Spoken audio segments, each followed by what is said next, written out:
आपका पहला क्वेश्चन यहाँ पर आया था कि who is the current governor of Haryana, यानी वर्तमान में जो है ना हरियाणा के राज्यपाल जो है आपके कौन है। जहाँ पे इस प्रकार के आपके चार ऑप्शन जो वो दिए गए थे। तो ये मैं आपको बता दूं कि वर्तमान में हरियाणा के जो आपके राज्यपाल है ना, ये आपके प्रोफेसर असीम कुमार घोष हैं। और ये जो आपके प्रोफेसर असीम कुमार घोष हैं घोष जो है ना, ये आपके 21 जुलाई 2025 को जो है हरियाणा के 19वें राज्यपाल के रूप में जो आपका शपथ लिए हैं। तो ऑप्शन बी प्रोफेसर असीम कुमार घोष आपका करेक्ट आंसर होगा। वहीं अगर पूछा जाए कि वर्तमान में मतलब कि हरियाणा राज्य के जो है मुख्यमंत्री कौन है, तो देखिए वर्तमान में आपके श्री नायब सिंह सैनी जो है ना, ये आपके हरियाणा के जो आपके मुख्यमंत्री हैं। और ये जो आपका 17 अक्टूबर 2024 को जो है ना फिर से आपका मतलब कि दूसरी बार जो है ये आपके मुख्यमंत्री जो आपका बनाया गया। और कितने नंबर के आपके मुख्यमंत्री बने हैं, तो आपके 12वें नंबर के जो है ना हरियाणा के ये आपके मुख्यमंत्री जो आपका बने हैं। और इनका अगर विधानसभा क्षेत्र के बारे में पूछा जाए तो ये जो आपका मतलब कि 2024 का जो चुनाव है ना, ये आपके कुरुक्षेत्र जिले से जो आपका लड़े थे। तो ये फैक्ट भी आपको ध्यान में रखना है। यानी अगर इनका विधानसभा क्षेत्र पूछा जाए तो ये आपका लाडवा रहा था। और ये किस पार्टी से जो आपके संबंधित है, तो आपके बीजेपी यानी भारतीय जनता पार्टी से जो है ना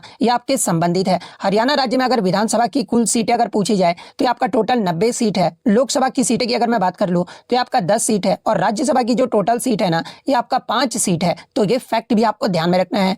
नेक्स्ट आपका यहाँ रहता है कि who is the prime minister of New Zealand इन 2025, यानी 2025 में जो है ना न्यूजीलैंड के जो प्रधानमंत्री है ये कौन है। तो ये 2025 में न्यूजीलैंड के जो प्रधानमंत्री है ना, ये आपके क्रिस्टोफर लक्सन है, जो कि आपके 27 नवंबर 2023 से जो है ना इस पद पर जो आपके कार्यरत है। और किस पार्टी के आपके नेता हैं, तो आपके नेशनल पार्टी के जो आपके नेता हैं। तो ऑप्शन बी क्रिस्टोफर लक्सन आपका यहाँ पे करेक्ट आंसर होगा।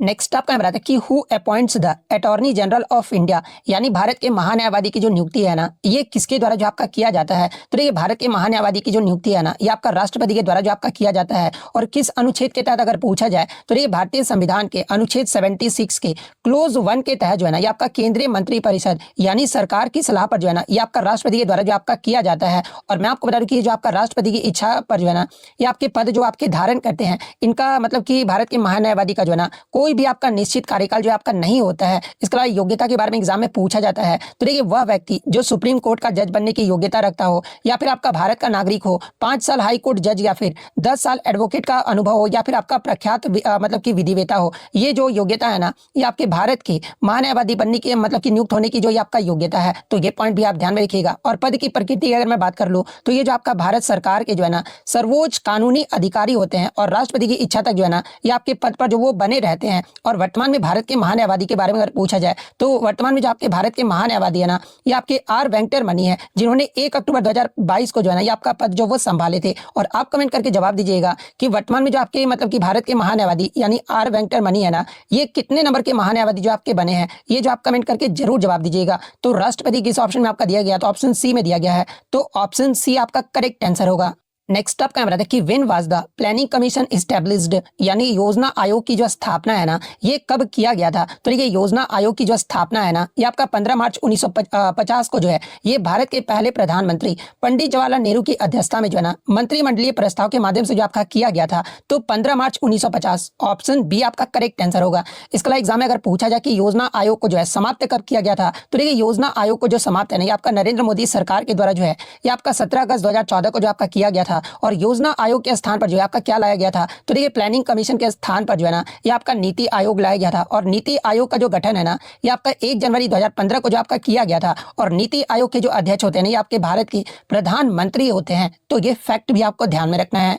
नेक्स्ट आपका यहाँ बताया कि in which article is the uniform civil code mentioned, यानी समान नागरिक संहिता जो है ना ये आपका किस अनुच्छेद में जो आपका वर्णित है। देखिए डीपीएसपी से आपके लगातार जो है ना मतलब कि अनुच्छेद जो आपके पूछे जा रहे हैं। तो देखिए ये जो आपका समान नागरिक संहिता है ना ये आपका अनुच्छेद 44 से जो आपका संबंधित है। तो ऑप्शन सी अनुच्छेद 44 आपका करेक्ट आंसर होगा। और डीपीएसपी के बारे में अगर पूछा जाए तो देखिए राज्य के नीति निर्देशक जो सिद्धांत है ना ये आपका भाग 4 का जो है एक आपका हिस्सा है। और किस अनुच्छेद से लेकर किस अनुच्छेद तक है, तो देखिए डीपीएसपी का जो प्रावधान है ना ये आपका अनुच्छेद 36 से लेकर जो है अनुच्छेद 51 तक जो आपका किया गया है। जहां पर अनुच्छेद 36 के बारे में आगे की शिफ्ट में अगर आपसे पूछा जाए तो देखिए अनुच्छेद 36 में जो है ना ये आपका राज्य की परिभाषा मतलब कि डीपीएसपी के संदर्भ में जो है ये आपका वर्णन किया गया है। अनुच्छेद 37 की बात कर ले तो इसमें आपका डीपीएसपी का अनुप्रयोग यानी देश के शासन में मौलिक हो गया, कानून बनाते समय लागू करना राज्य का कर्तव्य होगा। ये जो आपका अनुच्छेद 37 में आपका बताया गया है। अनुच्छेद 38 की बात कर ले तो देखिए लोक कल्याण की वृद्धि यानी सामाजिक आर्थिक और राजनीतिक जो न्याय है ना ये आपका सुनिश्चित करना, ये आपका अनुच्छेद 38 में जो आपका कहा गया है। अनुच्छेद 39 की बात कर ले तो 39A क्लोज ए की अगर मैं बात कर लूँ ना, तो ये आपका सभी नागरिकों को जो है आजीविका के प्राप्त साधन का अधिकार जो आपका देता है। अनुच्छेद 39D के बारे में आपका पूछा जाता है, तो ये आपका सामान्य कार्य के लिए जो है समान वेतन का जो है ना, ये आपका प्रावधान जो आपका करता है। अनुच्छेद 39 का क्लोज ई के बारे में अगर पूछा जाए तो आपका बालकों और युवाओं के शोषण से आपका संरक्षण से जो आपका संबंधित है। अनुच्छेद 40 की बात कर ले तो ये आपका ग्राम पंचायतों के संगठन से जो आपका संबंधित है। अनुच्छेद 41 की बात कर ले तो ये आपका काम, शिक्षा और कुछ मामले में जो है ना सार्वजनिक सहायता का अधिकार जो वो आपका देता है। अनुच्छेद 42 की अगर मैं बात कर लूँ तो ये आपका कार्य की न्याय संगत और मानवीय स्थिरता तथा प्रसूति की सहायता जो आपका प्रदान करता है। अनुच्छेद 43 की बात कर ले तो आपका श्रमिकों के लिए जो है ना निर्वाह मजदूरी और जीवन स्तर में आपका सुधार यानी कुटीर उद्योगों को जो है ना ये आपका बढ़ावा जो आपका देता है। अनुच्छेद 44 के बारे में तो मैंने आपको बता दिया है। अनुच्छेद 45 की बात कर ले तो ये जो आपका बच्चों की प्रारंभिक बाल व्यवस्था देखभाल और शिक्षा जो कि आपका 6 वर्ष से कम आयु के बच्चों के लिए जो है ना ये आपका प्रावधान जो आपका करता है। अनुच्छेद 46 की बात कर ले तो आपका अनुसूचित जाति, जनजाति और कमजोर वर्गों की जो है ना शैक्षणिक और आर्थिक स्थिति की उन्नति के बारे में जो आपका बताता है। अनुच्छेद 47 जो है ना ये आपका पोषण आहार स्तर और जीवन स्तर को ऊंचा करने तथा सार्वजनिक स्वास्थ्य में सुधार का राज्य का कर्तव्य होगा या फिर शराबबंदी का प्रयास जो है ये आपका अनुच्छेद 47 में जो है ये आपका किया गया है। इसके अलावा अनुच्छेद 48 की बात कर ले तो ये आपका कृषि और पशुपालन का संगठन से जो है ये आपका संबंधित है। अनुच्छेद 48A जो है ना ये आपका पर्यावरण का संरक्षण और संवर्धन, साथ में आपका वन्य और वन्य जीवों की रक्षा जो है ना ये आपका अनुच्छेद 48 में जो आपका प्रावधान करता है। अनुच्छेद 49 जो है ना ये राष्ट्रीय महत्व के स्मारकों, स्थानों और वस्तुओं का संरक्षण का प्रावधान जो है आपका करता है। अनुच्छेद 50 की बात कर ले तो आपका कार्यपालिका से न्यायपालिका का पृथकीकरण के बारे में आपका बताता है। अनुच्छेद 51 जो है ना ये आपका अंतर्राष्ट्रीय शांति और सुरक्षा की अभिवृद्धि यानी राष्ट्रों के बीच न्यायपूर्ण और समानपूर्ण संबंधों के बारे में जो है ना ये आपका अनुच्छेद 51 जो आपका बताता है। तो ये सारे फैक्ट जो आपको ध्यान में रखना है। नेक्स्ट आपका बताया कि अनुच्छेद 330A में जो है ना ये आपका क्या है, जहां पे इस प्रकार के आपके 4 ऑप्शन जो वो दिए गए थे, यानी what is the article 330A। तो देखिए मैं आपको बता दूं कि ये जो आपका अनुच्छेद 330A है ना ये महिलाओं के लिए जो है सीट आरक्षण का प्रावधान जो आपका करता है। और ये जो आपका मतलब कि अनुच्छेद 330A को जो है ना संविधान के 106वें संविधान संशोधन जिसे आपका नारी शक्ति वंदन अधिनियम भी आपका कहा जाता है, और इस अधिनियम द्वारा जो है ना ये आपकी यानी 2023 में जो है ये आपका 106 संविधान संशोधन को जो है आपका 2023 में जो आपका जोड़ा गया था। और अनुच्छेद मतलब कि इस अनुच्छेद को जो आपका जोड़ा गया था 330A को जो है, और जो कि आपका लोकसभा, राज्य विधानसभाओं और दिल्ली विधानसभाओं में जो है ना कुल सीटों का 1/3 महिलाओं के लिए जो है ये आपका आरक्षित जो है आपका प्रावधान जो आपका करता है। इसके अलावा किसी बच्चे ने बताया कि सर 330A के बारे में नहीं पूछा गया था, आर्टिकल 300A के बारे में जो आपका पूछा गया था। तो देखिए आर्टिकल 300A के बारे में अगर मैं बात कर लूँ तो ये जो आपका संपत्ति के अधिकार से जो आपका संबंधित है, और संपत्ति के अधिकार जो था ना ये आपका मूल संविधान में जो है एक आपका मौलिक अधिकार था। लेकिन 44वां जो संविधान संशोधन अधिनियम हुआ था ना जो कि आपका वर्ष 1978 में हुआ था, और इसमें संपत्ति के अधिकार को जो है ना मौलिक अधिकारों की सूची से जो आपका हटा दिया गया है। और इस संशोधन के बाद यानी 44वें संविधान संशोधन अधिनियम के बाद जो है ना आपके मतलब कि संपत्ति के अधिकार को जो है ये आपका भाग 12 और अनुच्छेद 300A के तहत जो है ना इसे आपका कानूनी अधिकार जो आपका बना दिया गया है। और वर्तमान में कितने मौलिक अधिकार है, तो देखिए वर्तमान में जो है ना ये आपके 6 मौलिक अधिकार है। लेकिन जब आपसे पूछा जाए कि मूल संविधान में मौलिक अधिकारों की संख्या कितनी थी, तो ये आपका मतलब कि 7 मौलिक अधिकार थे। तो ये फैक्ट भी आप ध्यान में रखिएगा। और मौलिक अधिकार का जो प्रावधान है ये किस देश के संविधान से आपका लिया गया है, तो इसे आपका यूएसए देश के संविधान से जो आपका लिया गया है। और किस भाग में आपका वर्णित है मौलिक अधिकार, तो भाग आपका मतलब कि 3 में जो है ना ये आपका वर्णित है, और भाग 3 को ही जो है ये आपका मैग्ना कार्टा का संज्ञा जो आपका दिया गया है। नेक्स्ट आपका बताया कि jallikattu is associated with which state, यानी जल्लीकट्टू जो है ना ये आपका किस राज्य से संबंधित है, जहां पे इस प्रकार के 4 ऑप्शन जो वो दिए गए थे। तो ये जल्लीकट्टू की बात कर ले तो आपका तमिलनाडु राज्य का जो है ना एक पारंपरिक बैल खेल है, जो कि आपका पोंगल त्योहार यानी मकर संक्रांति के दौरान जो है ना आपका आयोजित किया जाता है, जिसमें आपका युवा बैलों के कुबड़ पर थैली बांध कर जो है ना उन्हें पकड़ने का प्रयास जो आपका किया जाता है। तो ऑप्शन सी तमिलनाडु आपका करेक्ट आंसर होगा। और इसी से मिलता जुलता एक और आपका नाम है ना जो कि एग्जाम में पूछा जाता है, क्लारी पाइटू के बारे में। तो ये जो आपका क्लारी पाइटू है ना ये आपका केरल का जो है एक पारंपरिक मार्शल आर्ट है। तो ये पॉइंट भी आप ध्यान में रखिएगा। कंबाला रेस या फिर भैंस रेस के बारे में अगर पूछा जाए तो ये जो आपका कंबाला रेस या फिर जो भैंस रेस है ना ये कर्नाटक का जो है एक आपका पारंपरिक खेल है। और ये जो आपका कंबाला रेस है ना ये कीचड़ में आयोजित किया जाता है। तो ये फैक्ट भी आप ध्यान में रखिएगा। नेक्स्ट आपका रहा था कि what was the main objective of the first 5 year plan, यानी प्रथम पंचवर्षीय योजना का जो है ना मुख्य उद्देश्य जो आपका पूछा गया था। तो ये पहली पंचवर्षीय योजना का जो मुख्य मतलब कि उद्देश्य है ना यानी किस पर फोकस रहा था, तो आपका कृषि, सिंचाई, इसके अलावा खाद्यान्न, आत्मनिर्भरता और मुद्रास्फीति पर जो है ना मतलब कि इसके नियंत्रण पर जो है ये आपका फोकस जो आपका रहा था। लेकिन जो सबसे ज्यादा मतलब कि मुख्य फोकस है ना ये आपका कृषि के विकास पर ही जो आपका रहा था। तो ऑप्शन बी एग्रीकल्चर डेवलपमेंट आपका करेक्ट आंसर होगा। प्रथम पंचवर्षीय योजना का कार्यकाल अगर पूछा जाए तो आपका 1951 से लेकर 1956 1956 तक रहा था। और प्रथम पंचवर्षीय योजना जो है ना किस मॉडल पर आपका आधारित था, तो ये आपका हेराल्ड डॉमर मॉडल पर आधारित था। और इसने बचत बढ़ाने पर भी जो है ना ये आपका अधिक जोर जो है आपका दिया था। और मैं आपको बता दूं कि मतलब कि प्रथम पंचवर्षीय योजना के अंत तक ही जो है ना, यानी 1956 के अंत तक जो है 5 भारतीय प्रौद्योगिकी संस्थान भी जो है ना ये आपके स्थापित किए गए थे। तो एग्जाम में यहाँ से प्रश्न पूछा जाता है कि 5 भारतीय प्रौद्योगिकी संस्थान जो है ना किस पंचवर्षीय योजना में आपका स्थापित किया गया था, तो ये आपका फर्स्ट पंचवर्षीय योजना में जो है आपका स्थापित किया गया था। और पहली पंचवर्षीय योजना का लक्षित वृद्धि दर के बारे में अगर पूछा जाए तो आपका 2.1% रहा था, जबकि जो आपका प्राप्त जो विकास दर रहा था ना ये आपका 3.6% रहा था। यानी पहली जो पंचवर्षीय योजना रहा था ना ये आपका सफल रहा था। तो ये फैक्ट भी आपको ध्यान में रखना है।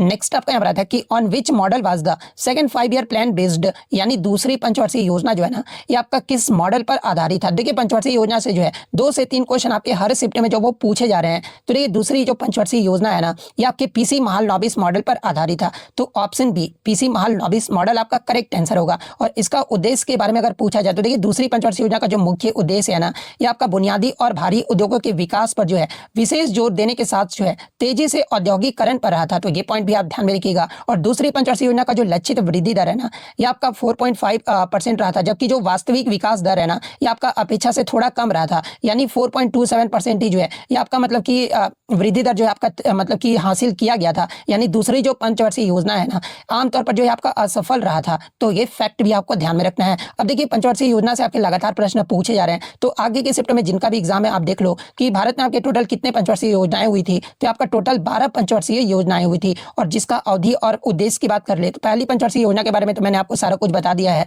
दूसरी पंचवर्षीय योजना के बारे में भी मैंने आपको बता दिया है।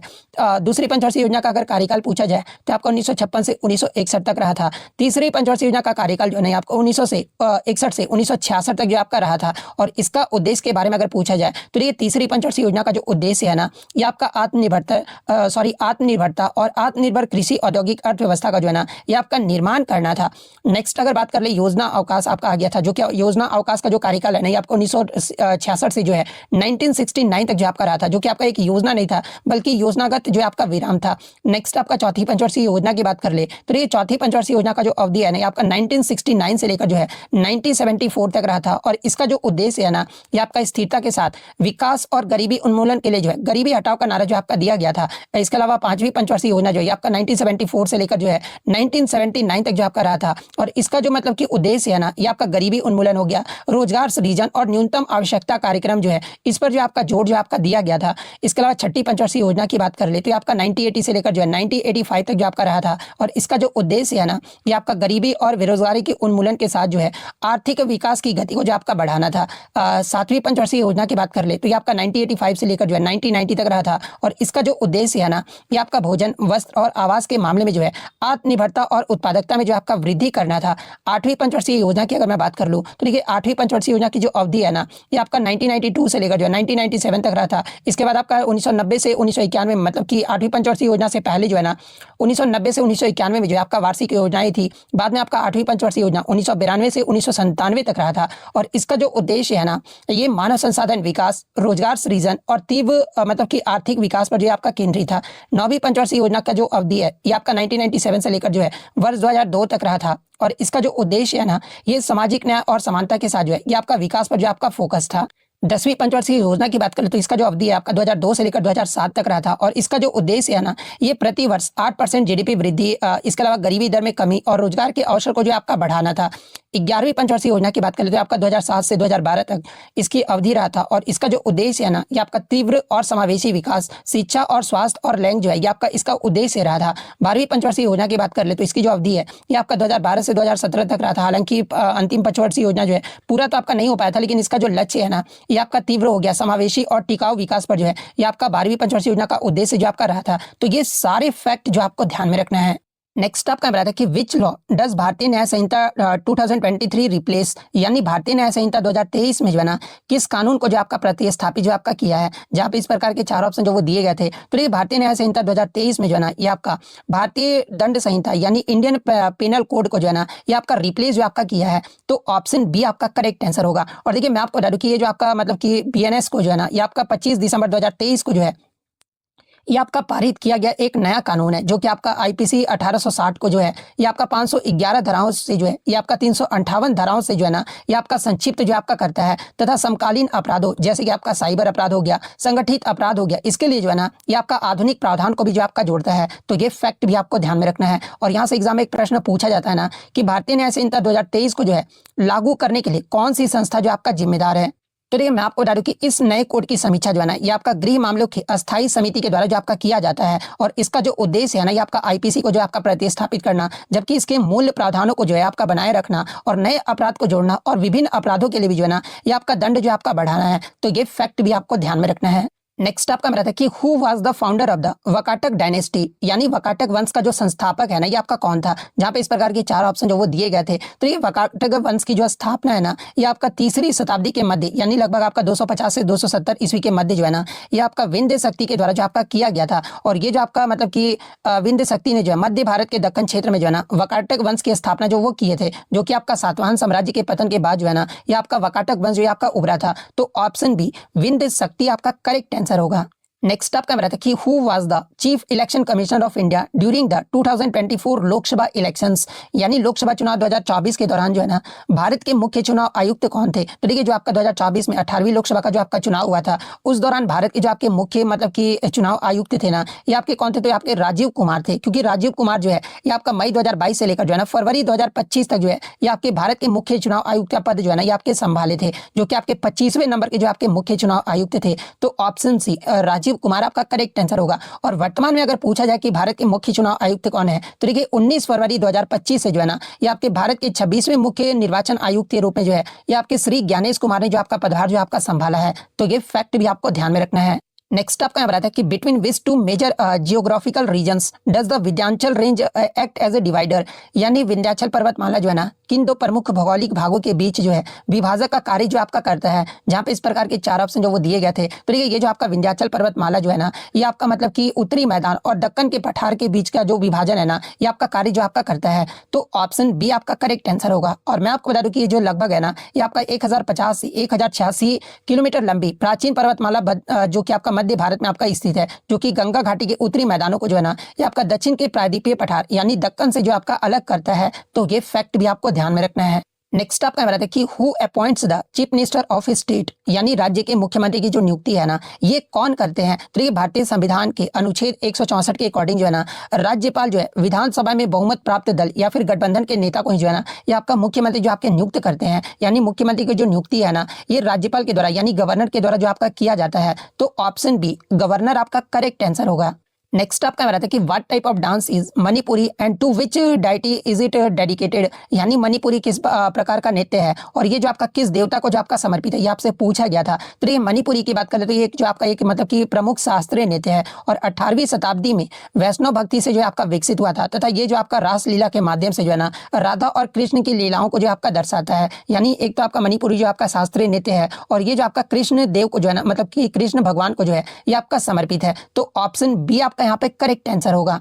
नेक्स्ट आपका बताता है कि in which of the following sports are the term birdie and eagle used, यानी आपका बर्डी और ईगल शब्द का जो प्रयोग है ना निम्नलिखित में से किस खेल में जो आपका किया जाता है। तो ये बर्डी और ईगल शब्द का जो प्रयोग है ना ये आपका गोल्फ में जो आपका किया जाता है। तो ऑप्शन बी गोल्फ आपका करेक्ट आंसर होगा। नेक्स्ट आपका यहाँ पर क्वेश्चन आता है कि in which a sport is term मतलब कि पक डाउन, यानी पक डाउन जो शब्द का उपयोग है ना ये किस खेल में जो आपका किया जाता है। तो देखिए स्पोर्ट्स के टर्म से भी जो है आपके 2 क्वेश्चन जो हर शिफ्ट में पूछे जा रहे हैं तो आप इससे भी जो वो जरूर देख कर जाइएगा। तो देखिए मैं आपको बता दूं कि आइस हॉकी में जो है ना ये आपका पक डाउन जो है फेस ऑफ के दौरान रेफरी द्वारा पक को जमीन पर गिराने को जो आपका संदर्भित करता है, जिससे आपका खेल शुरू या फिर पुनः जो है आपका आरंभ होता है। यानी जो आपका पक डाउन जो शब्द है ना ये आपके आइस हॉकी का जो आपका टर्म है। तो ऑप्शन बी आइस हॉकी आपका करेक्ट आंसर होगा।